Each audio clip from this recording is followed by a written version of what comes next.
Okay, today we're going to get into doing a pen and ink illustration with some watercolor technique. It's basically going to be driven or done in Photoshop.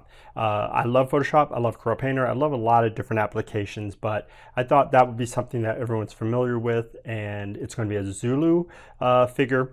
And it's something that I love. It's something I did many years ago, and I'm kind of working on a personal project, so I thought it'd be a great thing to kind of play around with. So I'm Robert Revels. I'm at the Academy of Art University. I teach in the game department as well as illustration. So I hope you enjoy this. So let's go ahead and get into it. So when I jump into a project where I'm going to draw something or sketch or paint, I usually get my reference set up on something. It's an app called PureRef. It allows you to drag and drop reference material in there.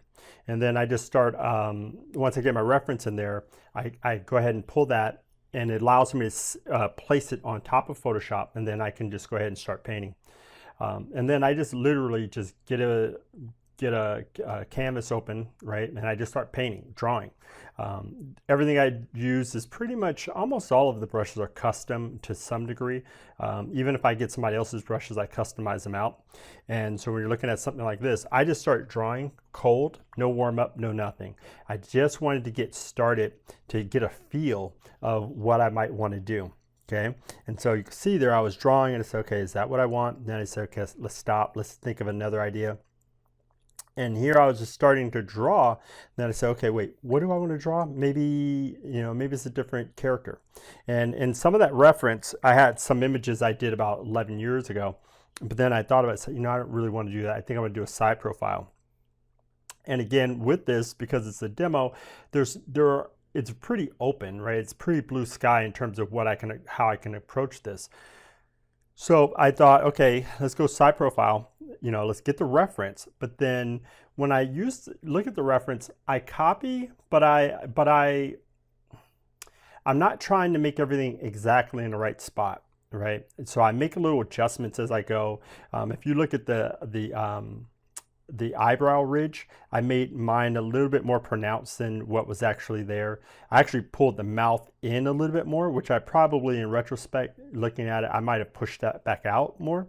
But that by increasing that brow ridge, that increases a stronger feeling of masculinity in the figure.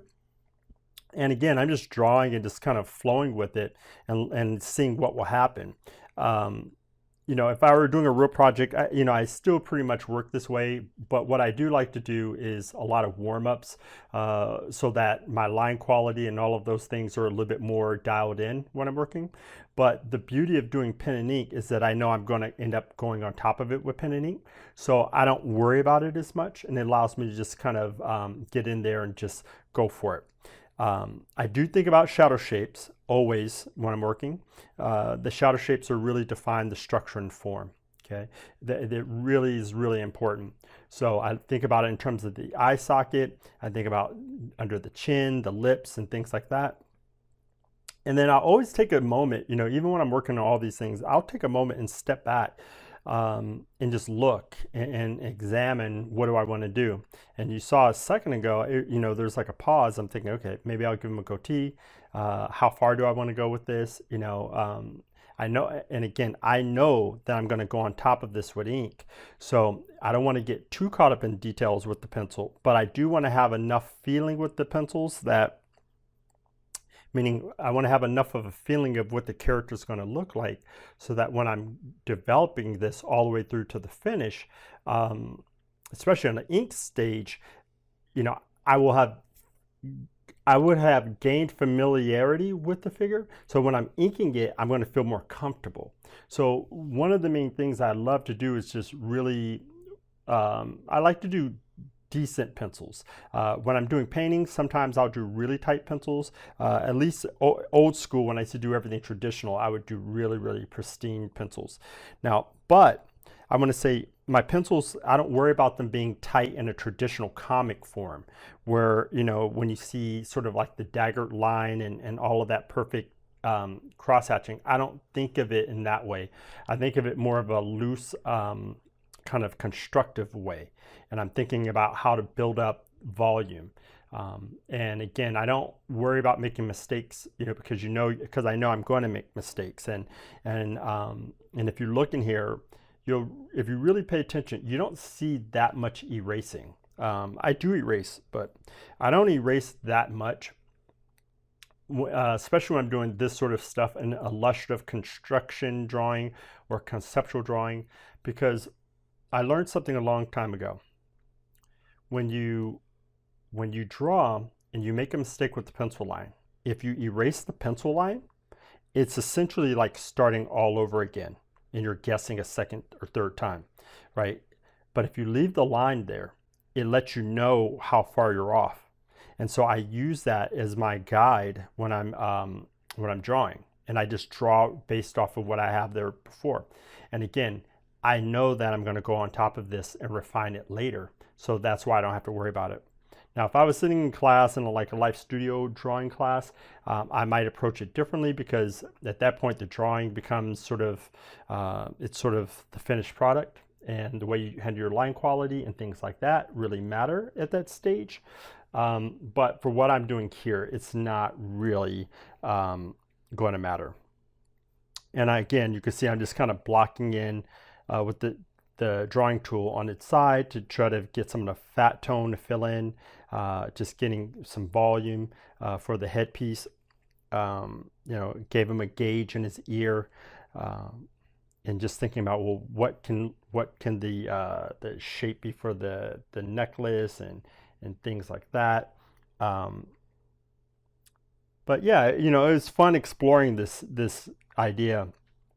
And you'll see as we go further along with the image, this is an image where I truly drew all throughout the process, just exploring. There was no thought of where this was going to go. And it was fun to do that, because usually when we professionally you have projects, you're kind of locked in to client specs and things like that. So this is sort of a nice kind of just playtime. And then one thing what I really was interested was this guy's long neck, and it just was really appealing to me for whatever reason. I have no idea why. When you think of dancers, especially female dancers, ballet dancers and things like that, the neckline is sort of a main emphasis. But for whatever reason, there was something about that kind of gravitated me towards this guy. But again, it's interesting but what I do, this is sort of a trick. I love drawing from reference like this, but I absolutely try not to copy it, so that another reason is I don't get sued, right? Because I don't have the permission of the likeness of this person or different things like that. Now, if I have the likeness, the permission of that, then it's different, okay? Now here, we're finally getting ready for inking. Okay, so if you see that little square there with all those little buttons, and with the Wacom tablet, you can create your own keyboard shortcut, like little buttons in there. And so I have all those set up, and one of the buttons I have set up there is to create a tracing paper.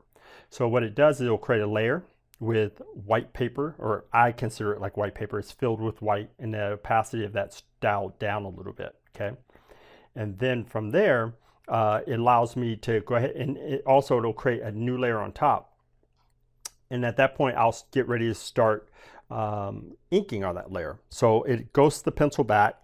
It'll allow it to feel sort of, it makes it feel tinted. And then now it allows me to just start going in and start playing with my ink. Now with ink, for me, I think of it in a very simple way. You can see there I was kind of playing around with the dagger look, but when I do my inking, I don't do it in a traditional comic style where you do have the sort of, the perfect kind of machined dagger lines. My preference is to have it very loose and organic. And I like to have just a lot of spontaneity in it. I like imperfections. I like the feeling of the hand being inside of it.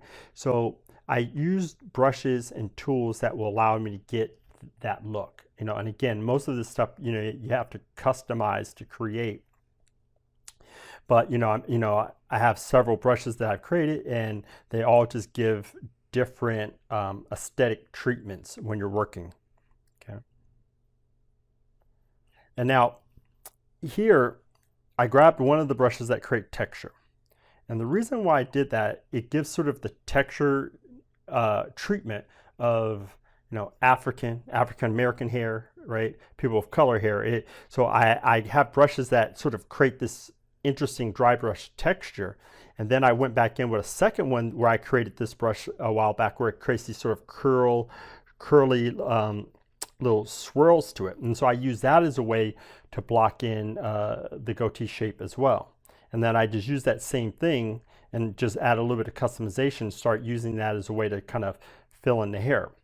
It speeds up the process so much because it doesn't require me to have to hand paint every little swirl texture in there.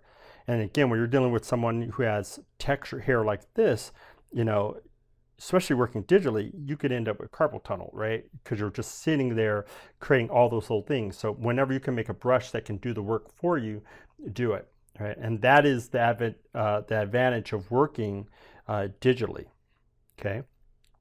Now,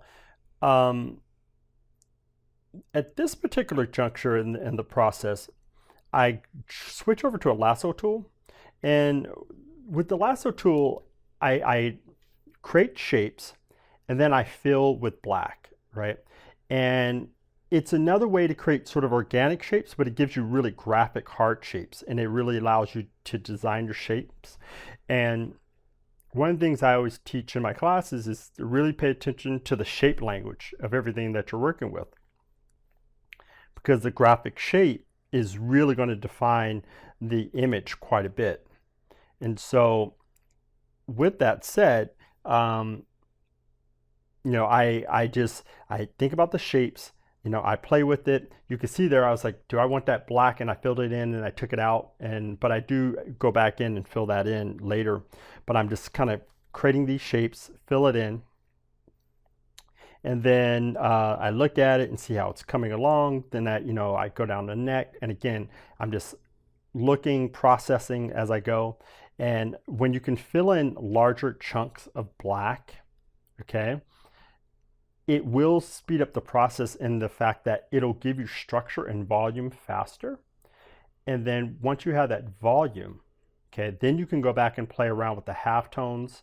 You can play around with the transitioning off of those dark shapes. You can see here, I'm doing this even in the texture of his hair to give it a little bit more density, right? It's just so important to think about that in your work. And it's actually one of my favorite things to do. A long time ago, I used to be an airbrush artist. That's really how I got started when I was doing my work as an illustrator. And we used to have to do everything with acetate and X-Acto knife. And so all the things that I'm doing in Photoshop now, I used to have to put a clear piece of plastic down and take a really sharp X-Acto knife and cut around it and score the plastic and then pop it out just to be able to get an edge when I use the airbrush. So when I see when I'm working Photoshop now, for me, it's so easy that sometimes it feels like cheating, because I remember how I used to have to do it old school. Now you can see with the hair, I gave it a little bit more texture because I just wanted to feel a little bit more volume, and I wanted to feel a little more coarse. And then I grabbed one of these, again, squared off kind of dry brush textural brushes, and I just start thinking about creating sort of a frame around the neck. Then I went into the headpiece thinking about the materials. Some of these things I'm familiar with because I've done it in the past, so whether I have the reference up in front of me, I know what those things look like. So I'm just thinking about what that head ring looks like, and so I'm just trying to get that sort of broken material in there. And so when you look at that, that's more of a halftone. So it creates like a gray value. So, so it's like, so it makes like a gray value. And so I use that same sort of brush texture and I just played around with the edge. And I've done this in the past. I like to use it to kind of make kind of a textured bordered edge. And I don't know what was the motivation behind kind of framing the top frame, but I just thought it might be a cool idea and I just went with it. Again, the beauty of digital is you could try something out, and if you don't like it, I could take all that stuff and get rid of it. And so I just really just play around and try different things. So here what you'll see is I want to see if I want to do a dry brush technique. And I was like, okay, maybe I'll do that. You see, I tested it right in the middle of the page. I left the mark, you know, because I know I can always delete that out of there. And I did this for a little bit, and I left some of it, but then, you know, eventually I will take some of it out. It just depends on the mood and of the subject, and all of those things will determine if that's what I'm going to go for. And so, yeah, I think, that was sort of the idea. So then now what you'll see is I'm grabbing a different brush that has a little bit more texture, so I can kind of continually play around with that sort of that crown, that little ring shape. I really should get the exact name of that since I'm drawing so much Zulu stuff. But yeah, you know, experimentation, even though you make a lot of different brushes, if you make custom brushes or you buy brushes, however you get them, in every project, I always grab a brush, draw it out, test it, see if that's what I want. You know, this is just part of the process for me, and you know, it's just what I do. You saw there a second ago, I said, okay, let me get rid of that other stroke. That's okay. I believe this one I'm using more like I could call it like a felt inking pen, because it, you know, it kind of mimics the way real felt markers or felt, those Japanese kind of like Tombow brushes. There's so many really cool Japanese inking pens. So I try to mimic some of those as much as possible when I'm working. And because for me, when I work, it's really important for me that the digital process feels as comfortable as when I'm working with traditional tools. But you have the advantages of working on a computer. Okay. Now here's one little thing there. If you see that, on that little that Wacom little grid over there on the side, what I did is I made that have I put a little keyboard shortcut where when you're working with your tool, you can turn it into an eraser. The keyboard shortcut is it's Shift, Alt, or Option, right, for Mac or PC, and then if you hit R on the keyboard, it turns whatever brush you're using into an eraser, right? And so I love this feature, and it's been there for a while. It's very similar to like what you would have in Procreate, but I have those all dialed in to the buttons over there, so I can just tap the button and it'll turn whatever brush I have into an eraser. And I use that feature so much. I rarely go to the erasers anymore because of that. And even like with something like this, I'll draw something in, and if it feels wrong, I'll Command Z as far back out and take it out and then put it back. Because for me, the size of the line is really important.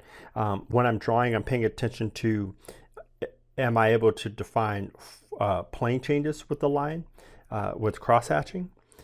Usually when I crosshatch, I didn't do it that much in this particular image, but when I crosshatch, I usually wrap around the form quite a bit when I'm drawing. It's a kind of a fundamental part of how I work. So I would say that's a big deal. I do it around the eyebrows and certain areas right there. But this image is so much in shadow. And then also I knew I was going to do a lot of watercolor washes on this.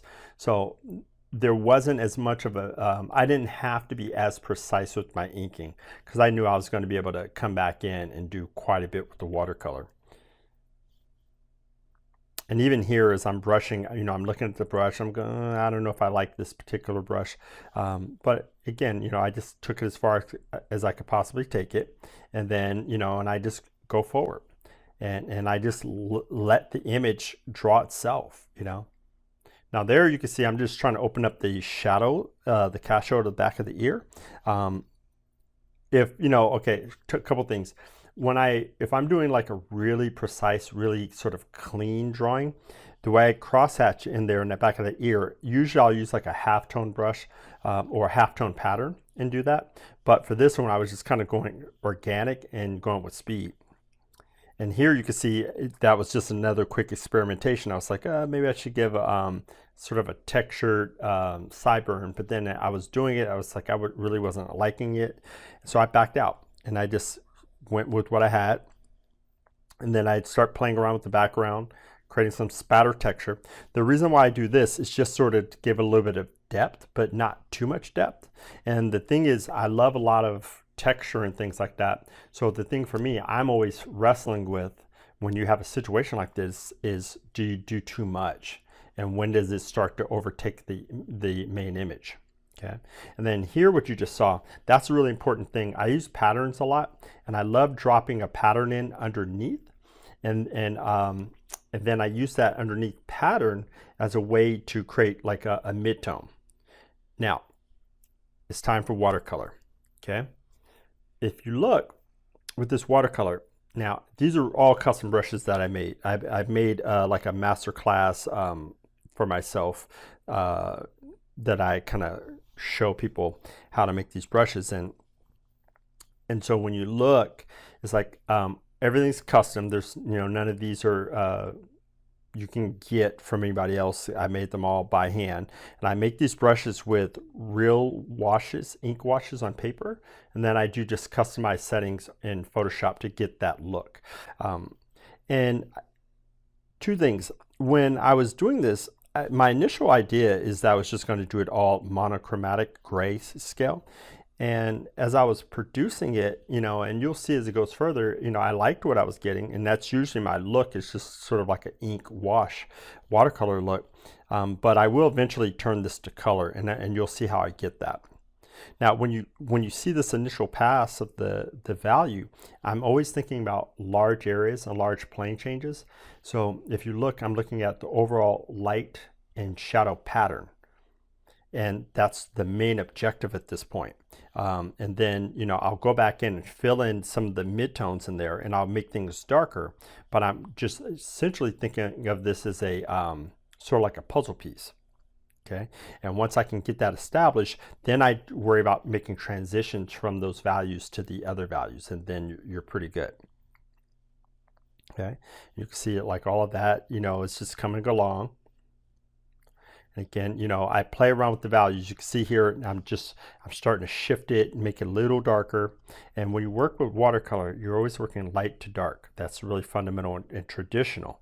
And so a lot of times when I'm thinking about how do I do this with digital work, I typically will follow the same rules just because logically it makes sense for me. That's how I learned. And then I also think it just makes the process faster. And so if you're a traditional painter, if you kind of apply the concept, it makes it a lot easier. Now, with that said, it's not real watercolor. So you're not going to get the perfect wet into wet and all of those things. So you do have to have certain workarounds to get around that. But for the most part, for me, it's like the way, if you get a good brush, you can use maybe one, maybe two brushes, and it can give you a really vast array of what the watercolor would look like. And another reason why I like to use watercolor as well is that I like that watercolor is very spontaneous and it's organic, and there's sort of like this loose, out of control, but yet controlled feeling with it. And I really love that. When I was younger, I hated it actually. I liked really tight paintings, really tight oil paintings. I liked Vermeer paintings and Rembrandts and Velasquez and all these different things. And so when I used to see watercolor, it always looked so light and soft, and it just, and even the tight stuff, it just never felt substantial. And then a lot of the stuff would have that sort of loose, wet and wet look. And I really was not a fan. It wasn't until I got older and more mature that I understood the medium more, where I decided to like this is it. I really like this sloppy, well, not sloppy, but kind of loose, sort of free-flowing spontaneity. Like, I really love that. And so even like this was all impromptu. I didn't know what to do with the background, but I thought, Zulu, sort of like dripping, kind of runny, stained kind of feeling. I don't know, when I just start doing it, it just kind of clicked and it stuck in my head, and I just kept going with it. And you can see just again with the nature of that watercolor brush I created, you know, you can get all these sort of wet, sort of fringed edges that makes it feel like watercolor. And one key point that I want to point out, when I do the watercolor, I always use this with a layer that's sitting on top. And with that layer that's sitting on top, it is a multiply layer. So that's what causes the watercolor to feel transparent, or the paint to feel transparent. And it gives that brush that sort of characteristics. Also, when you're working with a brush like this, to create a watercolor brush, you need to use dual brush settings. And that's another key component that will help you get that watercolor look. Okay. And if you look down at the brush kind of panel, you can see there's that little white on the outer edges, and then there's a brush running through the middle. That's the dual brush settings that's creating that effect. Okay, so it takes a minute to kind of get that look, but you know, you play around with it and you'll get it. And also though, be aware that when you use a dual brush and you use any of these kind of big brushes, when you do that watercolor, and you can see how I'm pulling across that with that particular brush, it was moving a little slow. Now, part of that is I was running the recording software, but it's also just the nature of that brush because it has so many calculations to play with. Okay, so looking at this now, you can see I'm just kind of dabbing it in certain spots, and it's going to take a minute for it to fill in. So you can see I'm tapping, and I just stop and wait for it to fill in, which is actually very similar to watercolor, right? You know, because you have to let it flood. Now, in retrospect, when I look at this now, you know, that's a step that I probably would have left out, because that caused me to have to make a lot of other decisions down the road of how to lighten it back up. And you'll see that as we go. Even like this stage, this is the beauty of digital right now. I was blacking in some of the shadow parts of the nose, and it was getting really dark, and I could see that right away. And I was like, no, too dark, gotta go back. Wait, it needs to be much, much lighter. And so you can see I make that adjustment and then go back in and restate that whole thing. So if you recall earlier, when I was saying when I draw, I leave my mistakes when I'm drawing, and it helps me make corrections. I don't do that with paint. Pretty much, I mean, for the most part, I'm trying to think if there's any times where I do. Not that much, because with paint, it's a little different. Because it's a little bit harder to remove values out and paint over them. You can, but sometimes it can make the painting muddy. It just all depends. Okay. So now what you're seeing at this stage, in real watercolor, one term they call it is body color, which usually means gouache. It's when you start to paint opaque watercolor on top for highlights. And you could see here I was playing around with it. So on you can see it on the earring, right, on the gauge. So that worked. But when I was trying to figure out how I was going to do it with the other values in the face, I was still just using the watercolor brushes, playing around with it. And you'll see I'll try different things until I get what I wanted. With this one, you can see it's basically just a normal layer, and I'm painting it in, but it's going to be really strong. And at some point there, I have to make adjustments with the layer opacity as well as blend modes. But you're going to see how I turn this around at some point. But I did want to get just like that basic indication of where the light is on the head and the face. Right, you can see I'm even hitting it on the neck and just trying to bring out some of that form. All right, so this is when you start to see the shifting of the blend modes. I'm like, okay, maybe I'll leave it on normal. Then I dropped opacity down. So it feels like, so it looks and feels a little bit like gouache, right? It's transparent, but a little bit opaque, right? And at this point is when I start to really start thinking about, okay, let's use a different blend mode now. And overlay is a fantastic blend mode when you want to paint into a pen and ink drawing. Because what it will do is allow you to lighten the image, okay? But it won't allow you to paint over black. And that way you don't have to worry about altering the black. So it just allows you to increase the contrast around anything that's a mid value. And I use this a lot when I'm doing pen and ink color work. Even if it's watercolor, even if it's just traditional straight up sort of cell animation kind of old school comic work. That's when I use this technique a lot. And again, the best way I always tell my students is if you use overlay, it's best for, it preserves texture, it preserves details, it preserves a lot of those things in there. So that's sort of my main thing in terms of why I like to use that. Okay. And you can see here I start to go around the face because the background, that value that I mentioned earlier, it's competing with his face, and it's hard to pull him out. And at this time I'm looking at it and I could see the value in the textural things. It was bothering me, but I didn't want to make too big of a commitment working on that at this point, and I didn't know how far I was going to go with it. But I am, when I see a problem, my main thing is I like to address it and go after it for a minute to help, because when you're painting something, everything leads to the next element, right? So when you paint, you have to resolve the problem. I always say this, I say this in almost every tutorial demo. It's like, it is like jazz music, right? Everything leads to the next. So there's that spontaneity that you have to pay attention to. Now, what you have here is I just wanted something else that had a little bit different color palette, right? I had enough of the head. I knew pretty much enough where the light and was hitting him. And so now I just want to glaze over the image.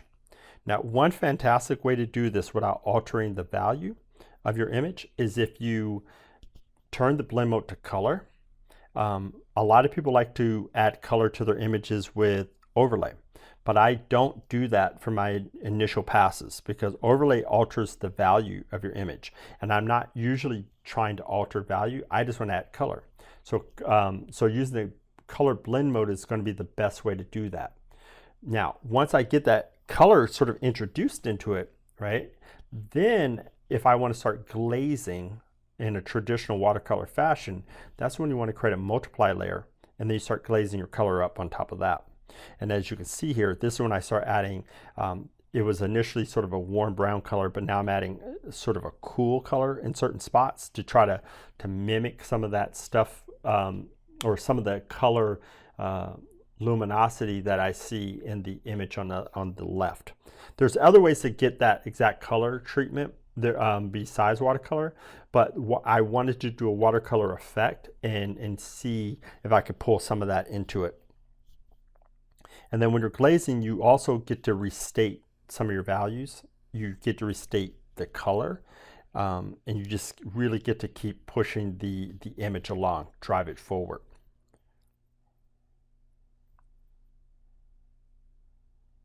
Yeah, and so here you can see I'm adding a little temperature change for the headpiece up there. So it just adds some contrast. And so essentially it's a complementary color scheme, even though it doesn't seem like it yet, but you'll see there will be some cool colors introduced into this. And even though, it may not look like it, but in all of that color that I put in the shadows of the face, that was all cool colors. It was meant to bring down the warmth of the skin, right? So you have that contrast point. Okay, and so here you can see I'm glazing a little bit of that coolness in the light. Okay, and knowing that I'm going to go back and paint on top of that a little bit, but I just want to get that in there. And again, the way these watercolor brushes work, they do show the brush overlaps, but that's what also creates that illusion where it sort of feels like watercolor.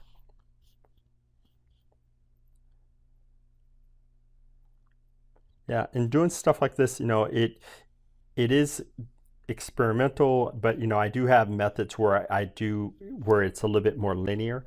But again, part of the reason why I like doing this is because it is just so fresh and open, and it's a lot of fun, really. Okay. So now I start thinking about, okay, I need to paint in here, really get this in there. So I switch from the watercolor brushes to just basic paint brushes that I created. They're all, and again, these are all custom brushes, everything created by hand. And so I just use this and start painting in some of the areas. And again, I mentioned before that I use overlay when I want to preserve texture and things like that. And again, overlay feels transparent, so it'll also feel like you're working with watercolor still, right? And so I just start putting this in there to get some of that cool color. The color is a little, well, it's not a little muddy, it's definitely muddy. So if that ever happens to you, you can always go back in and make adjustments with whether it's hue saturation, it could be curves, it could be anything. But you can always go back in and add adjustments to get that color back up. For me, it's really weird. Sometimes I just paint just like it's real paint, and I just do it all through adding with paint. The only time well, not the only time, but for me, typically, because I try to keep, when I'm in paint mode, I try to keep my brain focused in thinking from that frame of reference. But I usually like to paint the whole thing and get it really like far along before I start to introduce the curves and things like that. That's not something that I'm saying you should do. It's just a habit that I have. If you want to do your curves, you should do curves whenever you want. In truth, you should paint however you like, whatever's most comfortable for you to get the image to be exactly what you want. Okay. So at this point, I was like, okay, let's add a little bit more. We need more color because I'm looking at him like it just feels sort of dead and drab. So I was like, okay, you know, Zulus, warriors, blood, but do I really, it's not going to be blood, but it's sort of like a stain. And I start just going overboard with this, and you're going to see I'm going to just like, you know, at first I'm thinking, oh, this looks great, and then I look at the image, I'm like, this is super busy and loud. It's really distracting. And then what you'll see is I'll tone all this back just with the layer opacity. And again, this is just a watercolor brush. And again, one more time, with watercolor brushes, your blend mode should be multiply for the layer.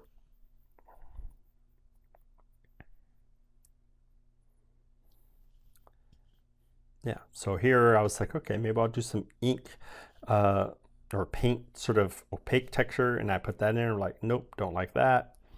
Let's go darker. Do I like that? Nope. And again, I just like back on out of that, just see if I can find something else.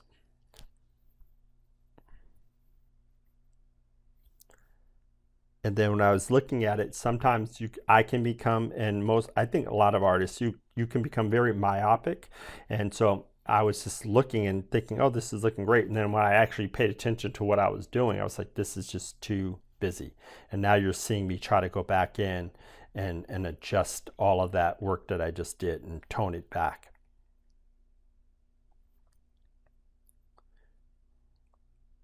And that's all this is like, okay, you know, can I keep it? Do I got to get rid of it? And again, the beauty of all this, I could still just get rid of that whole background.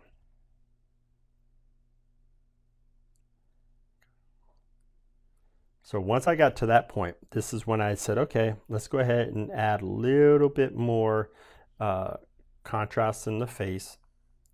So I go once again to overlay and just pay attention to the color that I'm using. Now with overlay, and that was a mistake, a keyboard shortcut mistake. When you use overlay and you start picking your color, it's really important when you look at that color wheel up there, the triangle, with that midpoint at the far corner, that's your 50% value range. So if you go from that point up, that's going to give you all of your lights, and your tints essentially. And we go from that point down, it's going to give you your shades. And that's what's going to make things darker. Okay.